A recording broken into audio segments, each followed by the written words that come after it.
শুরু করছে। আরে ভাই শুন, কি হয়েছে কি হয়েছে কত? আমি এই দোকানদার কাছে বলছি যে হ্যাঁ সম্পূর্ণ ঘটনা কথা কি হয়েছে? দোকানদার কাছে যে তেল আছে হ্যাঁ বলতেছে নাই। হ্যাঁ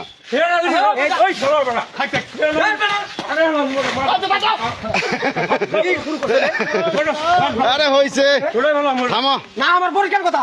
কি হয়েছে গোতায় কত? দোকানদার বলছে যে তেল নাই দোকানে। হ্যাঁ আমি চলে গেছি, হ্যাঁ আরেকজনের কাছে তেল বিক্রি করতেছে হ্যাঁ 250 টাকা লিটার। হ্যাঁ ঘরে থাকে লোক আসে এখানে তেল নিল, হ্যাঁ এখন আমাকে বলতেছে দোকানে তেল নাই। হ্যাঁ আমি বলছি যে না তেল নাই, তেল আমি চলে গেছি, হ্যাঁ এখন আবার তেল বিক্রি করতেছে না।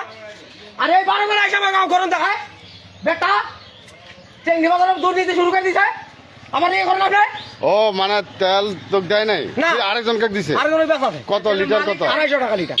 তেলের 250 টাকা লিটার। হ্যাঁ দোকানদার দোকানদার নাম কি? নাজমুল। এই যে আমি এই দোকানের কথা বলছি, এটা চেংটি বাজারে নাজমুল স্টোর নামে একটা দোকানে। সে 250 তেল কিনে নিল, আমার দিল না কি এর কারণে? আমি বোতল নিয়ে নিব তো না।